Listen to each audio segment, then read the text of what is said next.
वो परमात्मा स्वयं अपने सतलोक स्थान से, उस सनातन परम धाम से, जहाँ जाने के बाद फिर प्राणी जन्म मृत्यु में कभी नहीं आता, तो वो परमात्मा स्वयं वहाँ से चलकर गति करके आते हैं अपनी प्यारी आत्मा को, जो अच्छी आत्माएं हैं, जो ज्ञान ग्रहण करने योग्य होती हैं, उनको आकर के वो ज्ञान बताते हैं और उसको अपने से पूर्ण परिचित करा के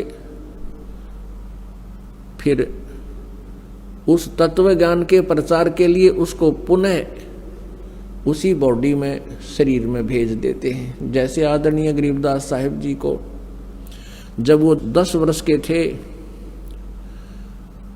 उनकी आत्मा को सतलोक लेकर गए प्रभु, अपनी सभी समर्थता से अवगत कराया। ब्रह्मा जी, विष्णु जी, शिव जी आदि की स्थिति से परिचित कराया, पूरे ब्रह्मांडों की रचना के विषय में जानकारी दी और फिर उनको वापस शरीर में भेज दिया था, क्योंकि उधर से कुल के लोगों ने उस बच्चे को मृत जानकर अंतिम संस्कार करने के लिए चिता पर रख दिया था।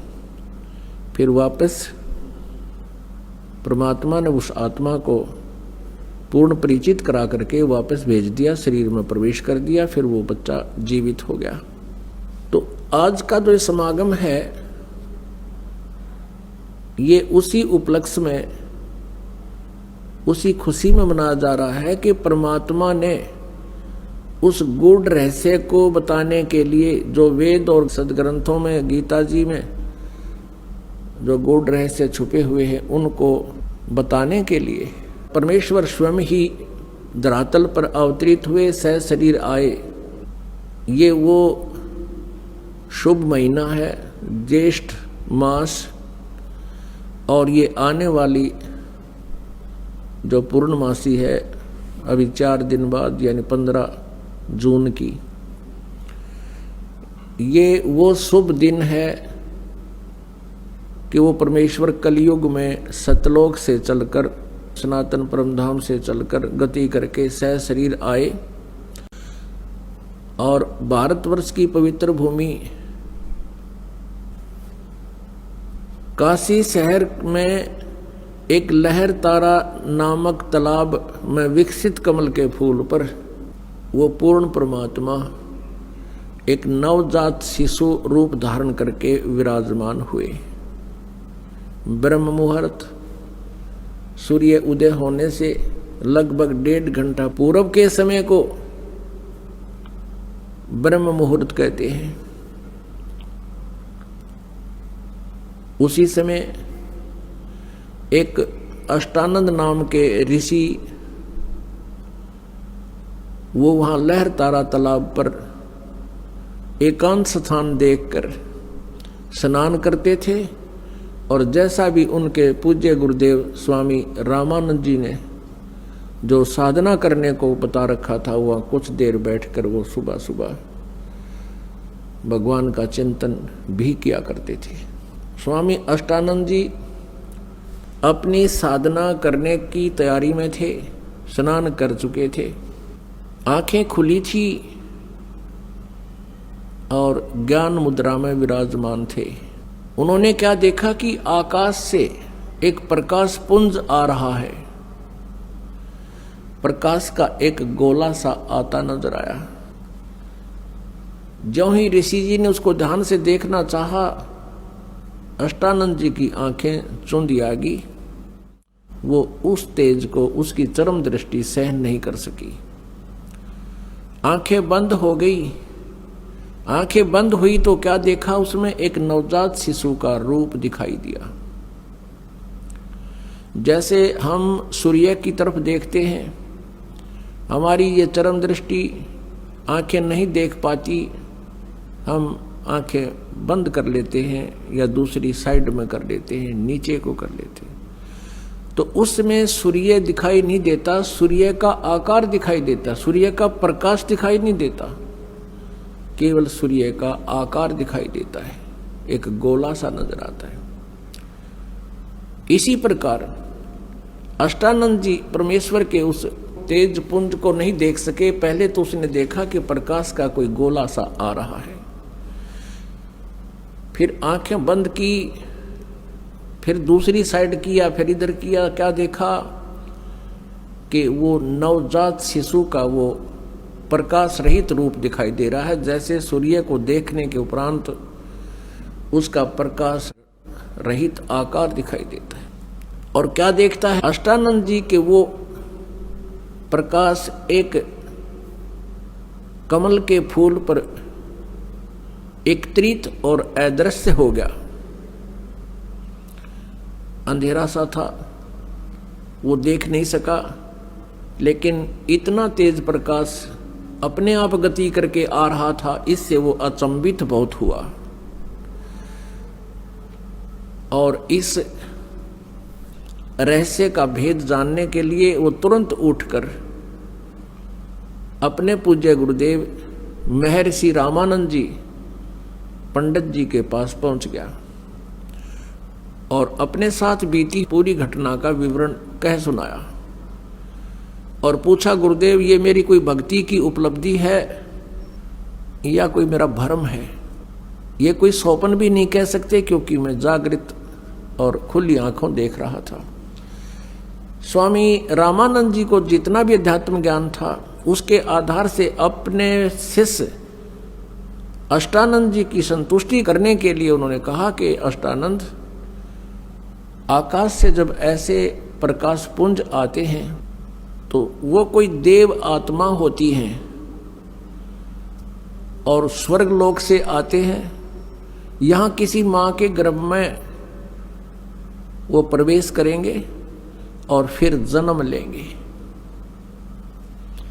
और अपना जिस उद्देश्य से वो आते हैं उस कार्य को वो फिर पूरा करेंगे। ऐसे लक्षण महापुरुषों के अवतरित होने के होते हैं। अब जैसा भी उस ऋषि को ज्ञान था, अपने शिष्य को संतुष्ट कर दिया और कहा कि अष्टानंद, तेरी कोई भक्ति की उपलब्धि नहीं है। उधर से क्या हुआ कि एक गौरी शंकर और सरस्वती नाम के पति पत्नी ब्राह्मण थे। भगवान शिव जी के बहुत उपासक थे, कट्टर समर्थक थे, इष्ट रूप में उन्हीं को मानते थे, अन्य किसी देव को वो पूज्य नहीं मानते थे। और निस्वार्थ वो भगवान शिव की कथा सुनाया करते थे, महिमा सुनाया करते थे। जो भी पैसा उनके पास आ जाता था कथा करते समय, तो अधिकतर वो धर्म में लगाया करते थे। उनका कोई संतान नहीं थी। विवाह को लगभग 20-25 वर्ष हो गए थे, उनके कोई संतान नहीं थी और संतान की चाह उनके हृदय में बहुत घनी थी। रह रहकर भगवान शिव जी से प्रतिदिन प्रार्थना किया करते थे। कुछ दिनों के बाद क्या हुआ कि जो काशी के अन्य ब्राह्मण थे, जो जनता से पैसे लेकर के उनको गुमराह करके पैसे ऐंठा करते थे, उनको लगा कि जो गौरी शंकर है ये निःशुल्क और निस्वार्थ भाव से जनता को कथाएं सुनाता है और काशी के लोगों की अधिक आस्था इस गौरी शंकर में होती जा रही है। इस कारण से वो ईर्षा किया करते थे, लोगों को कहा करते थे कि ये गलत है, ये झूठी कथाएं सुनाता है, उसमें बहुत से दोष निकालते थे। दूसरी तरफ मुसलमान बहुसंख्या में बनारस में थे, वो भी इस बात से परिचित थे कि काशी के अन्य पंडित गौरी शंकर से ईर्षा रखते हैं, वो इनके साथ नहीं है। और हिंदू धर्म का अत्यधिक प्रचार बनारस में ये गौरी शंकर कर रहा है, ये शिवजी का पुजारी है। तो उन्होंने ऐसा अवसर देखा कि अब न तो हिंदू गुरु इसके साथ हैं, उन्होंने अपना जल उस गौरी शंकर के परिवार के पूरे घर में छिड़क दिया। मुसलमानों ने झूठा जल करके सारा छिड़क दिया और जबरदस्ती गौरी शंकर और उसकी पत्नी को पिला दिया। इस दृश्य को वो ईर्ष्या करने वाले अन्य ब्राह्मण देख रहे थे, उनको पता चला। उसी दिन से उन्होंने गौरी शंकर और सरस्वती जी को अपनी बरादरी से निकाल दिया और कह दिया कि ये मुसलमान बन गए हैं, इन्होंने झूठा पानी पी लिया है, जबकि उनको बाई फोर्स पिलाया गया था। अब ऐसी स्थिति में गौरी शंकर ने मुसलमान धर्म को स्वीकार कर लिया, क्योंकि हिंदुओं ने उनका बहुत विरोध कर दिया और गंगा में स्नान करना भी बंद करवा दिया कि अब ये मुसलमान हो गया, ब्राह्मण नहीं रहा, हिंदू नहीं रहा। अब गौरी शंकर का नाम बदलकर नीरू रख दिया मुसलमानों ने, और सरस्वती का नाम नियामत रख दिया, उसको नीमा कहने लगे, और नीरू का नाम नूर अली रख दिया, उसको नीरू कहने लगे। लहर तारा नामक तालाब की स्थापना कैसे हुई? वो एक बहुत बड़ा गड्ढा था, लगभग सैकड़ों एकड़ में झील थी, और गंगा का पानी लहरों के द्वारा ओवरटेक होकर, ओवरफ्लो होकर, जैसे पशु घाट बने हुए थे उनसे उछलकर वर्षा के दिनों में जब फुल स्वयं पर गंगा चलाकर बहती थी, तो पानी ओवरफ्लो होकर के लहरों के द्वारा रिस रिस के ऊपर के उछल के एक बहुत बड़े सरोवर का रूप धारण किए हुए था। उसका जल गंगा के तुल्य ही निर्मल था, लंबी चौड़ी झील थी, झील तो नहीं कह सकते, लंबा चौड़ा सरोवर था, वो तालाब था। और अष्टानंद जी भी वहाँ एकांत स्थान पा करके स्नान किया करते थे उसी स्वच्छ जल में। उधर से नीरू नीमा पहले ब्राह्मण थे, प्रतिदिन गंगा पर स्नान करने जाते थे। गंगा में स्नान करना ब्राह्मणों ने उनको प्रतिबंध लगा दिया, मना कर दिया, तो वो भी उसी लहर तारा नामक तालाब पर स्नान करने के लिए प्रतिदिन जाया करते थे। उस दिन भी जिस दिन परमात्मा उनको मिले, वो प्रतिदिन की तरह सुबह उठकर, ये गर्मियों का मौसम, सुबह वक्त से उठकर चल पड़ते थे। जहां वो रहते थे उनकी जुलाहा कॉलोनी से लगभग 4-5 किलोमीटर की दूरी पर वो लहर तारा तालाब था। प्रतिदिन वो सैर भी हो जाती थी, स्नान दोनों पति पत्नी वहां करके आते थे। वो भले ही मुसलमान बन गए थे, लेकिन भगवान शिव को नहीं भुला पाए थे। अंदर से वो फिर भी पुकार उसी अपने इष्ट को ही सुनाते थे। उस दिन नीमा रोती हुई कह रही है, हे भगवान शिव जी, आप परम शक्ति हैं, आप देवों के देव हैं, महादेव हैं।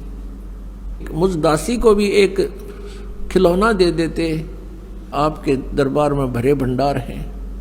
मुझे भी एक पुत्र दे देते, मेरा भी संसार में हिस्सा हो जाता, और दुनिया मेरे ऊपर कटाक्ष कर रही है, ना जाने क्या क्या कहकर हमें चिढ़ा रही है।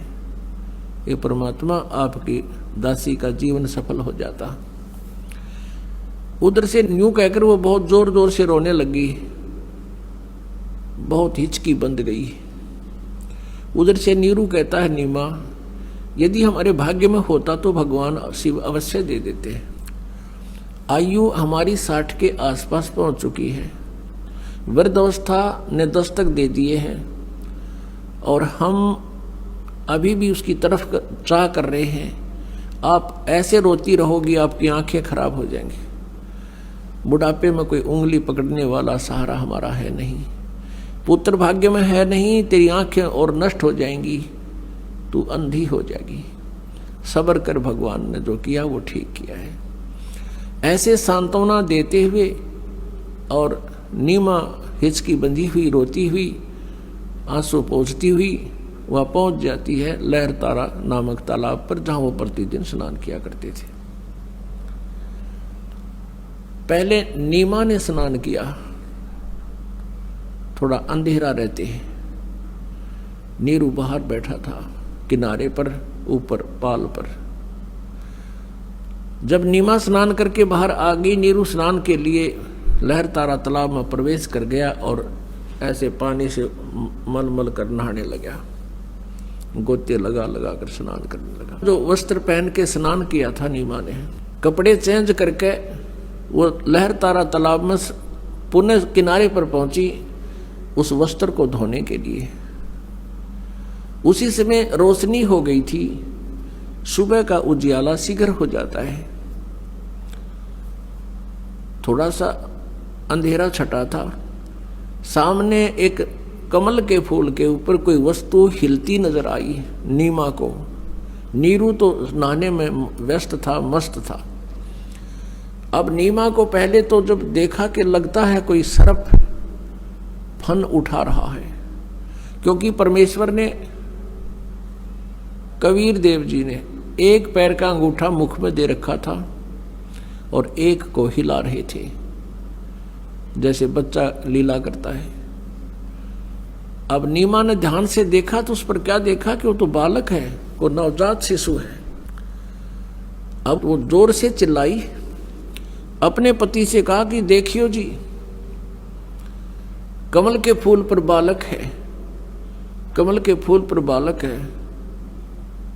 अब नीरू ने सोचा या तो कति मेंटल होगी या पागल हो चुकी है लगता है इसके। अब इसको जल के अंदर भी बच्चे दिखाई देने लगे। हे भगवान, हे अल्लाह, इसको सद्बुद्धि दो दाता। वो फिर चिल्लाई, वो कहने लगा तू चुप रह नीमा, मानती नहीं मेरी बात। यहाँ जल में कहाँ से बालक आवे थे। उसने फिर जोर से कहा कि देखना देखना वो डूबेगा बच्चा। अब जिधर वो हाथ कर रही थी, संकेत कर रही थी, उसी तरफ नीरू ने भी दृष्टि डाली तो देखा सचमुच एक बालक कमल के फूल पर। अब उसने आव देखा ना ताव देखा, एकदम आगे बढ़ा, क्योंकि गहरे जल में गया और उठाकर उस बालक को कमल के फूल समेत तोड़ के ले आया, उठा लाया, अपनी पत्नी को थमा दिया। अब वो उधर से नीमा ने उस बालक को सीने से लगाया। पुण्यात्माओं, जिस परमात्मा की खोज करते करते हमने युग बीत गए और जिस परमेश्वर के गुणों को सुनकर हम गदगद हो जाते हैं और हमारे रोंगटे खड़े हो जाते हैं, उस परमेश्वर को उस प्यारी आत्मा ने पुत्रवत प्यार किया, सीने से लगा, मुंह चूम्या उस बालक रूप परमात्मा का और माथे का लावे, कभी सीने से लगावे, सौ सौ शुक्र मनावे अपने शंकर भगवान के। अब जो सुख उस माई ने होया होगा उस भगवान के टच करने से, स्पर्श करने से, उसका अंदाजा नहीं लगाया जा सकता। हम उनके नाम से इतने गदगद हो जाते हैं, उस मालिक का गुणगान सुनकर ही हमारे रोंगटे खड़े हो जाते हैं। उस माई ने जिस परमात्मा की चाह है, सर्व सृष्टि रचनहार है, और उस मालिक को सीने से लगाया, उसको कितनी खुशी और कितना उसके शरीर के अंदर रोमांच हुआ होगा। उस सुख को वो माई ही वर्णन कर सकती है। उधर से नीरू ने सोचा कि पहले तो हम हिंदू थे, मुसलमान बना दिए, हिंदुओं से संपर्क रहा नहीं, मुसलमानों से अभी हमारी इतनी जानकारी नहीं, हमारे साथ कोई साथी नहीं है। और यदि हम इस बालक को लेकर जाएंगे और जनता को बताएंगे कि कमल के फूल पर हमें मिला, कोई विश्वास नहीं करेगा। उल्टा कहेंगे कि तुम किसी का बालक चुरा लाए हो, हमारी पिटाई भी कर लेंगे और मार मार कर हमारा हुलिया बिगाड़ेंगे और पूछेंगे बताओ किस बहन का तुम ये बालक उठा कर लाए हो, और हमसे बालक भी छीन लेंगे और नगर निकाला भी दे देंगे। ये सारा जुगाड़ सोच कर, सारे विचार लगा करके नीरू ने अपनी पत्नी से कहा, नीमा इस बालक को यहीं छोड़ दे, और उसको सारी स्थिति से परिचित करा दिया कि हमारे साथ ऐसा ऐसा हो सकता है। तो नीमा ने कहा, जी इस बालक ने ना जाने क्या जादू कर दिया मेरे ऊपर, मैं इसको त्याग नहीं सकती, मेरे बस की बात नहीं। इसने जो मेरे अंदर अट्रैक्शन पैदा कर दी, ये मेरे बस की बात नहीं, मैं मर सकती हूं। जैसे सर्प से कोई मणि छीन ले, वो फन पटक पटक कर मर जाता है। अब इसके बिछुड़ जाने से मेरी वही से चिट्ठी हो जाएगी, मैं नहीं त्याग सकती। नीरू ने बहुत कुछ समझाया और प्यार दिया। वो कभी अपनी पत्नी को गुस्से से नहीं बोला था, क्योंकि वो समझता था कि ये पहले बहुत दुखी है, संसार के व्यंग सुन सुनकर ये दुखी है, ये निसंतान है, ये बांझ है, पता नहीं संसार कितने प्रकार से पीड़ित करता है। वो उसको बहुत प्यार देता था। वो एक पति का प्यार भी देता था और एक पिता का भी। तो उसने उस दिन कहा कि नीमा तू बहुत जिद्दी हो गई है, मेरा नाजायज फायदा उठा रही है, मैं तेरे को आज तक कभी गुस्से से भी नहीं बोला, तो इतनी जिद्दी हो गई है कि आगा पीछा नहीं देख रही है, और ये पिछला हमारा क्या हाल हो गया है, आगे और ना जाने क्या होगा। नीमा नहीं मानी। तो उस दिन पहली बार अपनी पत्नी की तरफ उसने थप्पड़ मारने के लिए हाथ उठाया, रोते हुए, आंखों में आंसू है। तब नवजात शिशु बोलते हैं परमात्मा कि नीरू तुम्हारे लिए मैं आया हूं, मुझे घर ले चलो, तुम्हें कोई कुछ नहीं कहेगा। अब नीरू का हाथ वहीं का वहीं रुक गया और सोचा ये कोई फरिश्ता है, ये कोई सिद्ध पुरुष है, नहीं तो कमल के फूल के ऊपर बच्चा कैसे स्थिर हो सकता है। उसको फिर सारी बात याद आ गई कि ये कोई सिद्ध पुरुष है, सिद्धि वाला हंस है, भले ये बालक रूप में है लेकिन सिद्धि तो उसी तरह काम करती है, वचन से काम करती है। अब नीरू चुप करके आगे आगे चल पड़ा, पीछे पीछे उसकी पत्नी परमात्मा का शुक्र मनाते हुए और उस ओरिजिनल गॉड को साथ लिए हुए चल रही है, गोदी में लेकर चल रही है। उस कंप्लीट गॉड को, पूर्ण परमात्मा को गोदी में लिए हुए जा रही है। अपनात्मा ज्यों ही नगर में पता चला कि नीरू को लहर तारा नामक तालाब पर कमल के फूल पर एक बालक प्राप्त हुआ है, और उस बालक को जो भी देखता था आश्चर्यचकित हो जाता था। इतना सुंदर शरीर, इतना कोमल शरीर, इतना हैंडसम वो बच्चा कभी कोई देखा ना सुना। उसका नूर आम बालक जैसा शरीर नहीं था, इतना नूर था उनके शरीर पर, इतना परमात्मा का सुंदर शरीर था। तो पूरी काशी में जैसे कहते हैं दावानल फैल जाती है, जंगल की आग बढ़ जाती है बहुत तेजी से। अब पूरी काशी नगरी उमड़ कर आन लगी, गीत गाते हुए, जैसे किसी का ब्याह में जाया करती पहले बहनें गीत गाती हुई, ऐसे झुंड के झुंड आ रहे हैं और वहां परमात्मा के दर्शन कर रहे हैं। कोई कुछ कह रहा है, कोई कहता ये तो भगवान शिव का स्वरूप है, कोई कहता ये तो विष्णु जी अवतरित हुए हैं, कोई कहता ये तो ब्रह्मा जैसे खूबसूरत हैं, कोई कहे ये देव है, कोई व्यक्ति कह रहा है कि ये तो कोई गण है,